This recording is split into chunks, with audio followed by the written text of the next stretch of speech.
Ustadz, aksi gelombang massa bela Palestina seakan tidak cukup, bahkan seruan untuk memboikot produk berkaitan dengan Israel dilancarkan. Tepat tidak Ustadz? Ya, itu next step. Oke. Jadi selain kita berdoa setelah unjuk rasa, kemudian kita juga memberikan apa yang bisa kita berikan, baik makanan, pakaian, obat-obatan, dan apa yang perlu mereka juga dari kita adalah dukungan terhadap jangan sampai para kapitalis-kapitalis yang mendukung agresi mereka, pendudukan mereka ini terus bisa melakukan aksi-aksinya dalam penindasan secara tidak langsung yang harus di stop dalam bentuk boykot itu. Oke, berarti tujuannya apa? Untuk didengar atau seperti apa? Ya, ini pertama memang secara diplomasi internasionalnya ini dibutuhkan. Ya. Misalnya begini, secara psikis saja, ketika orang-orang Palestina mendengar di negara terjauh Indonesia ini ternyata bergerak dengan massa yang sangat besar, bagi mereka itu sesuatu. Dan itu beredar di media sosial mereka. Dan itu meningkatkan semangat mereka bahwa mereka tidak sendirian. Nah, itu saya sering mendengarkan langsung dan bahkan mereka meminta langsung. Oke. Ustadz, kalau dalam Islam, adakah ayat yang menjelaskan kalau kita mungkin tidak suka sesuatu, kita dukung sesuatu, ya total gitu. Karena jangan sampai saya bela Palestina, status gambar bendera Palestina atau juga semangka. Tapi ya masih pakai produk-produk yang mendukung Israel. Yeah. Seperti apa Ustadz?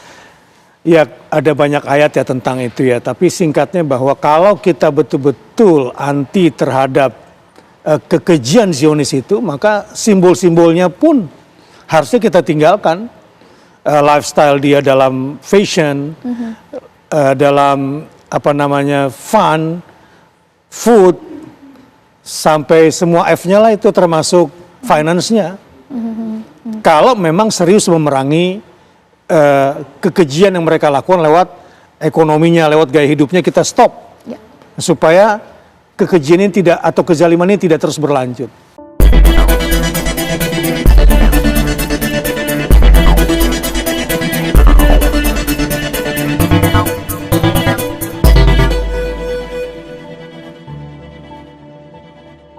Halo saudara-saudaraku yang terkasih di dalam Tuhan, dimanapun Anda berada, bertemu kembali dengan saya Rina Solihin dalam channel Rina Menjawab. Teman-teman, kita menyaksikan begitu membludak ya, Indonesia mengadakan gerakan bela Palestina di Monas, teman-teman. Dan itu dihadiri konon oleh bukan cuma dari Muslim, tapi saya mendengar juga dari PGI ya, ada di sana, teman-teman. Nah, kadang saya berpikir, ini yang dibela Palestina atau Hamas? Sulit kita untuk membedakan, teman-teman ya. Dan juga banyak yang bertanya, ini bela Palestina atau bela Hamas sebenarnya gitu. Berbagai macam orasi bisa kita lihat, teman-teman, semuanya mengutuk ya tindakan Israel terhadap Palestina.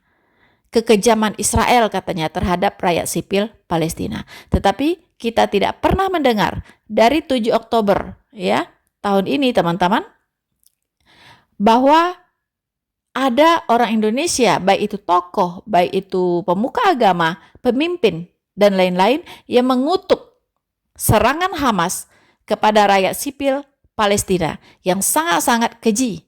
Ya, mereka membantai bayi-bayi sampai orang tua, kemudian mereka memperkosa, mereka menculik, mereka bahkan membakar hidup-hidup ya rakyat sipil Palestina, anak-anak dibakar di depan orang tuanya dibakar dan dipenggal di depan anak-anaknya.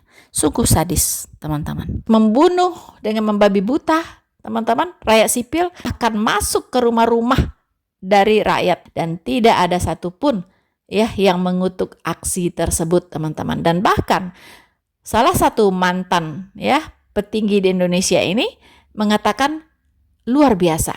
Ya, itu luar biasa, Hamas luar biasa. Begitu. Tindakan Hamas itu sangat tepat dan sangat terukur.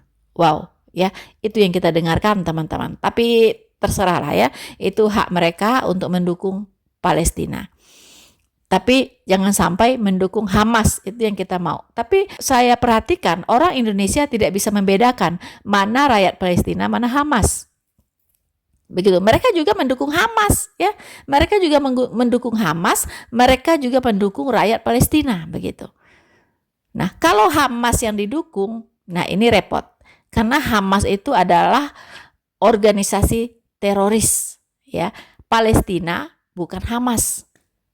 Nah, kalau kita lihat secara objektif, mengapa Israel menyerang, ya, seperti masjid, gereja, rumah sakit dan sebagainya, itu di situ memang digunakan oleh Hamas sebagai pusat tempat mereka beraktivitas. Teman-teman, ya, mereka punya ruangan di bawah masjid-masjid, di bawah rumah sakit, di bawah gereja, ya mereka pakai untuk beraktivitas, nanti akan tembus ke terowongan-terowongan yang kita lihat, ya. Begitu berjejaring terowongan ini tempat mereka melakukan aktivitas mereka. Dan dari berita-berita kita mendengarkan, ya, terutama berita-berita dari luar, kalau di Indonesia mungkin yang seperti ini kurang dibuka, ya teman-teman. Israel sebelum menyerang sebuah objek, itu dia sudah memberitahukan terlebih dahulu kepada penduduk yang ada di sana supaya pindah, supaya menyingkir, ya. Apakah ke arah selatan, apakah ke arah barat, itu biasa sudah diinstruksikan, diberikan pengumuman terlebih dahulu, teman-teman. Tetapi mengapa jatuh banyak korban di situ? Karena Hamas tidak memperbolehkan penduduk tersebut pindah. Nah, ini yang saya dengar dari berita-berita dari luar, ya, teman-teman. Begitu.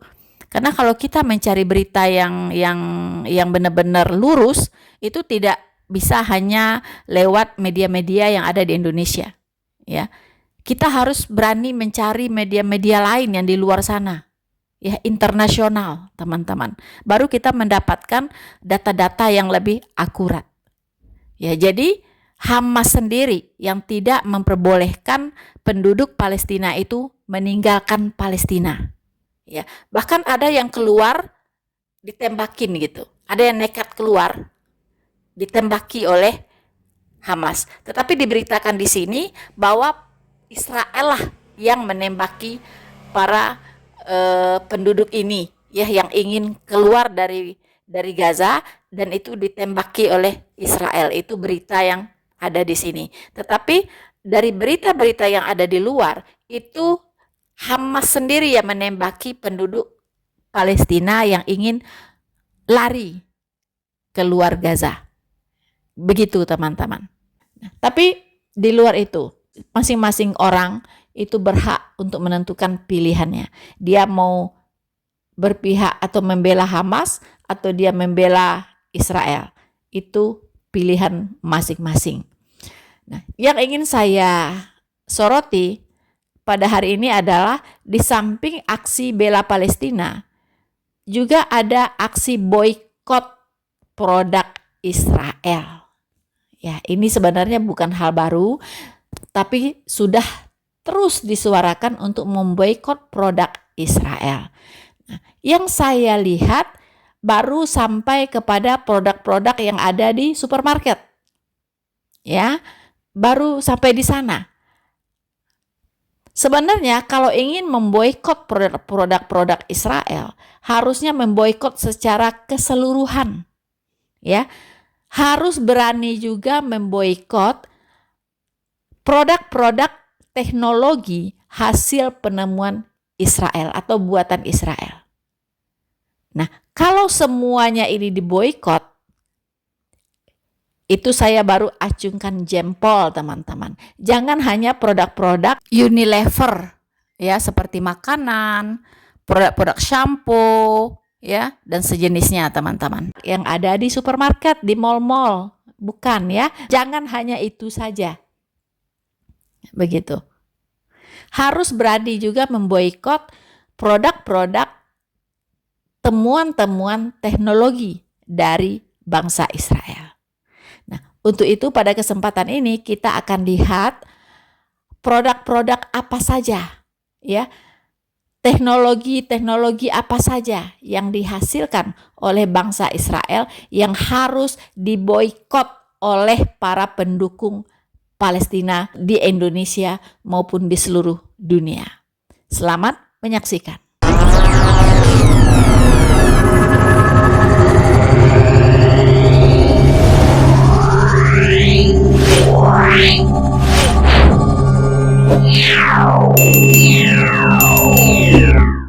Teknologi merupakan sebuah sarana yang menyediakan berbagai barang untuk membantu kelangsungan hidup manusia. Gampangnya, manusia mengembangkan teknologi untuk membantunya mengerjakan aktivitas dengan lebih gampang dan cepat. Misalnya saja mobil dan komputer. Setiap ada masalah yang dialami oleh manusia, pasti ada saja orang yang mengembangkan teknologi untuk mengatasinya. Berikut adalah berbagai bentuk teknologi canggih yang digunakan bahkan dibutuhkan oleh banyak orang di dunia dan diciptakan oleh ras bangsa Yahudi. Aku yakin kamu pasti pernah menggunakan salah satu penemuan buatan orang Yahudi ini. Oh iya, jangan lupa untuk like, komen, dan juga subscribe channel YouTube Jalan Tikus. Aktifkan tombol loncengnya ya, gengs. Intel.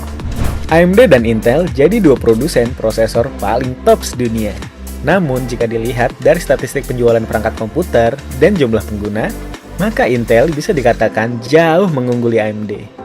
Intel terkenal dengan kecepatannya yang stabil serta tahan dari panas. Hal ini membuat ia durable dan bisa awet sampai tahunan. Perkembangan Intel sendiri juga termasuk cepat. Dalam 5 tahun, berbagai upgrade prosesor sudah tersedia. Tak hanya melulu menciptakan otak komputer, Intel juga mengembangkan banyak sekali teknologi canggih. Misalnya saja, yang mungkin sudah akan dirilis adalah teknologi face recognition. Teknologi ini memungkinkan komputer mengenali wajah kita, dan ini bisa diimplementasikan dalam banyak hal, terutama untuk bidang keamanan. Flash disk. Teknologi USB flash drive atau akrab disebut flash disk adalah salah satu temuan mutakhir perusahaan asal Israel bernama M-System, dan tentunya teknologi tersebut sudah dipatenkan pada April tahun 1999. Flash drive pertama yang diproduksi adalah Disk on Key, flash drive berukuran 8 MB. Namun pada tahun 2006, M-System kemudian dibeli oleh SanDisk seharga $1,5 miliar Amerika Serikat atau sekitar 21 triliun rupiah. Firewall. Teknologi lain yang umum digunakan masyarakat dunia ialah firewall, sistem komputer yang mengawasi jaringan. Firewall 1, cikal bakal firewall, diciptakan perusahaan asal Israel bernama Check Point pada tahun 1993. Di bidang keamanan komputer, Israel bisa dibilang jawara. National Cyber Bureau Israel mengatakan bahwa mereka menguasai 10 teknologi keamanan dunia pada tahun 2014 lalu. Google. Google adalah salah satu perusahaan yang bergerak dalam jasa dan produk internet terbesar di dunia. Kamu pasti sudah tak asing lagi dengan perusahaan yang satu ini. Apalagi kalau kamu menggunakan Android yang juga salah satu produk dari Google. Dan siapa sangka geng, dua pendiri Google merupakan keturunan Yahudi yang berkuliah di Universitas Stanford. Mereka adalah Larry Page dan Sergey Brin. Senjata nuklir. Berikutnya adalah senjata nuklir yang pernah membuat sejumlah kehancuran pada Perang Dunia Kedua, yaitu pada Nagasaki dan Hiroshima. Kedua kota ini adalah saksi dari betapa kejamnya efek dari senjata nuklir terhadap manusia. Untung saja, Amerika Serikat langsung membuat regulasi dalam penggunaan senjata nuklir pada peperangan. Tak hanya membuat teknologi canggih yang mengatasi masalah, seorang ahli fisika keturunan Yahudi ini malah membuat senjata yang berbahaya. Ia bernama Robert Oppenheimer, yang juga disebut sebagai Bapak Bom Atom, karena pengembangannya atas senjata nuklir pertama pada Manhattan Project. Tak berhenti di situ, seorang dari Hungaria keturunan Yahudi bernama Edward Teller membuat bom hidrogen.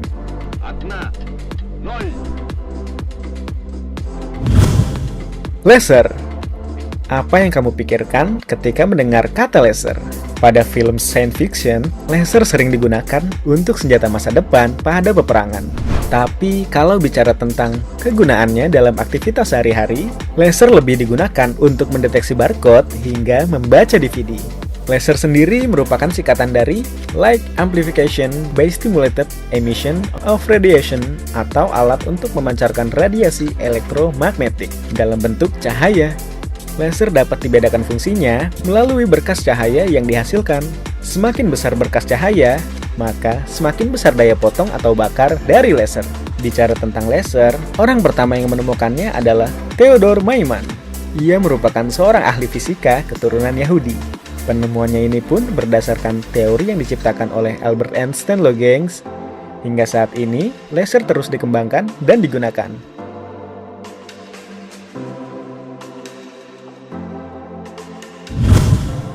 Vaksin polio.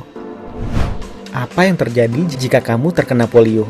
Salah satu bagian tubuh akan menjadi kaku dan lumpuh. Polio ini menyerang sistem saraf pusat yang disebabkan oleh virus. Penyakit ini lebih sering menyerang bagian kaki, tapi ada juga kasus yang menyebabkan orang menjadi sulit bernafas dan menelan, sehingga menyebabkan kematian. Polio pertama kali muncul pada abad ke-12 di Eropa dan menyerang ratusan ribu orang termasuk Presiden Amerika Serikat Franklin D. Roosevelt.